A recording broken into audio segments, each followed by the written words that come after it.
guys, it's Predaking79 here, and this is a review of a recent acquisition of mine. If you're a regular follower on my YouTube channel, you'll see that I recently picked this guy up, this setup, in a recent KO haul. And this is a Zhong Jin KO, or reissue, whatever you want to call it, of G1 Reflector.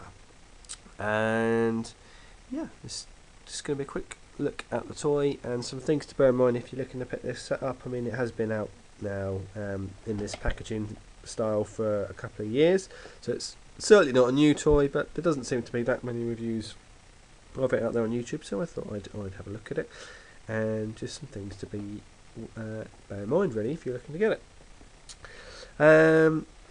I picked it up from iOffer.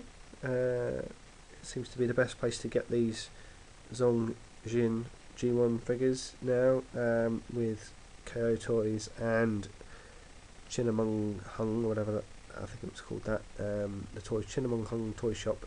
Both of those having been closed down for copyright infringement. Now, I don't know whether that was to do with the G1 stuff, because obviously all these figures have long been discontinued, and I think it was more to do with the toys that were currently in production. They were doing sort of knockoffs of classics toys and stuff, but I don't know the politics of it all.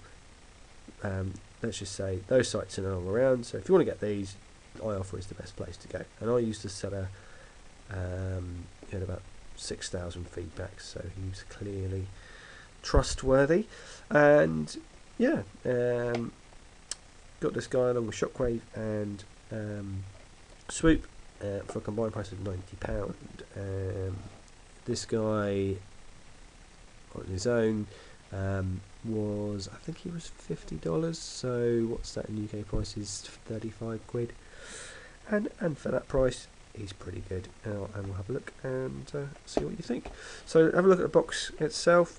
This box was customly made, was made specifically for the Zhong Jin version of the toy. The original G1 figure did not have this box.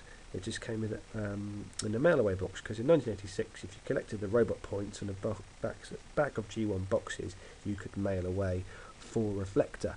But obviously, being based in the UK, you couldn't get any of the mail-away toys when I was a kid, so I never had Reflector. I never saw Reflector.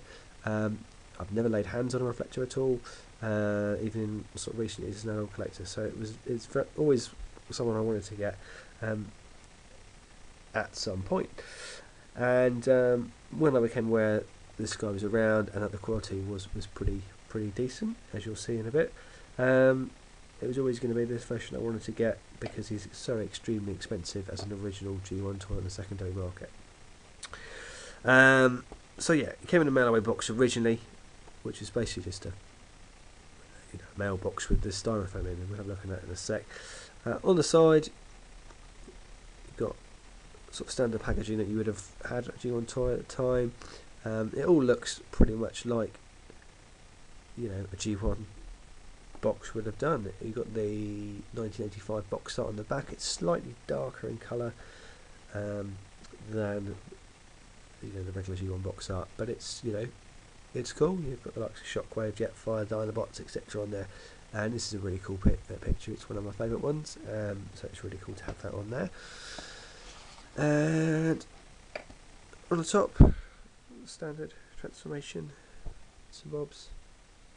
I haven't noticed any typos or anything on here, which is always bonus, because sometimes these KO boxes do have typos on. So yeah, there's the box. We'll go ahead and get them out. These all come sealed, by the way, when you get them, which is nice if you want to display a mint in box, but it's kind of a bit pointless when it's not an original toy to display a mint in box, in my opinion. So inside, you've got instructions. I'll just quickly look at those if you're interested. If you're not, fast forward it a minute or so. I don't know whether the original Reflector came with a booklet like this. I'm guessing he probably did. but if he did, I'm pretty sure this is quite accurate. So yeah, I'm looking at it, I'm guessing actually that he did, because it's got his tech spec in there, and he obviously didn't come with a box like we've seen, so I'm not going to go through all the instruction booklets, but it's cool. It's a G1 instruction booklet, what can you say about it? Also comes with sticker sheets, a couple of sticker sheets. I have applied all the stickers to the toy, but yeah, it comes with sticker sheets. That's just tech spec decoder, and it also comes with a Decepticon rub sign, which you have to apply yourself. So, just moving the camera up. Here he is, sat in his styrofoam, looking pretty nice. So you've got obviously the three bots, Spectro, Viewfinder, and Spyglass. The thing about Reflector is, in the G1 cartoon, he didn't look anything like any of these guys. He looked kind of like, a bit like this guy with, I suppose, this guy's head. But there was 3 of them, so it's weird that they did it like that. But obviously they've got 3 weapons, and then the pots for the camera here, and the missiles that are still on the sprue. But yeah, it's a styrofoam box. It looks nice. It does look nice. We'll go ahead and get them out the box. And I'll give you a quick look at some of the things to bear in mind.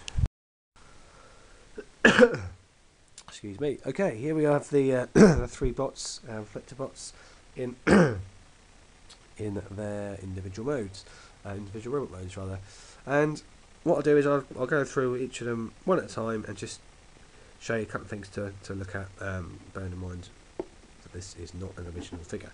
So first up, we've got Spectro with his blaster. He's probably the weakest of these toys in terms of quality control issues, I suppose. That's always the thing with the Chinese Zhong Jin G1 figures, is that they don't really have much in the way of quality control. So you quite often get a couple of things, faults with the toy, should I say. I've got a few of these KOs, and the general quality, the build quality of these things is good in comparison to the real cheap sort of knockoff stuff that you can get. Obviously it's not quite as good as the original figures, but it's not bad. However, you do get niggly little things, and this is what the whole point of this review is, really, just things to be aware of. Okay, so what have we got? We've got some paint problems on the front here. We've got some scratching on there. I mean, that's not minor. So that's very minor, and you get it, quite possibly get things like that with a normal Hasbro official release. So that's not major, but you could touch that up. And there's some sort of paint, perhaps not where the paint's been sprayed onto the metal here. You can see it's not fully gone in, but that's really nothing too major. So that's him. He's got the articulation that you would have on the original figure, the knees and the arms. The gun fits nice and snugly in the hand, which with some of these knockoffs they don't. They're either really loose or they don't fit in at all. So his fits nicely. Yeah, metal parts, decent chrome. He's not that bad. He's got the paint apps, but that isn't, that's not really that too bad a thing. So we'll just transform him into what's going to be part of the camera, and that's just literally folding him up like that. He's going to become part of the camera in a minute, so we'll move him to one side. Then we've got Viewfinder, who is probably the best of the 3 in terms of quality. He comes with a lot of stickers. I mean, none of these are applied. You have to all put them on yourself. I know with the original G1 figure, some of these were applied already, I think, pre-applied. But he's cool. He's got a little bit of metal in the middle, but he's primarily plastic. And he's got the rub stone as well, which works. The working is a bit, it is working, but anyway, trust me, it works. Again, blaster, nice and snug. feels good, feels like a proper G1 toy. It's got the plastic view, clear plastic sort of viewfinder in the back, and in his chest as well. He's cool. As I say, I've not seen an original Reflector, so I really can't compare, but this feels like a proper toy. It doesn't feel like a knockoff, which is cool. And transform him, I mean, articulation is the same. It's the knees and arms, legs. Legs are really stiff, but stiff is not too bad. You know, better to be stiff than loose, as they say. And he just folds up like so. And what you do, okay, is you then get the camera lens bit, which fits in there. Oops, just push that in a little bit more. Sorry. Okay. And then you basically, using that peg there, slide that into the side, to the hole in the side. And that's going to become, there we go, it's going to become half of the camera. So, last of all, spyglass. Spyglass, quality issues. The only thing I've noticed is that his arms don't go completely forward. I mean, they look fine, but this should probably go forward like a fraction. But is that really an issue? Probably not. No paint app problems with this guy. Feels heavy, you know, lots of metal, lots of die cast, nice chrome. Paint apps, there's a slight overlap of the red on there, very slight. But again, I've seen worse than that on official Hasbro releases, and again the gun fits nicely. So with him, arms go back and he folds up like so. Now you get in the box I showed you earlier a missile launcher, sort of flash cube thing. I shall just get it out, bear with me.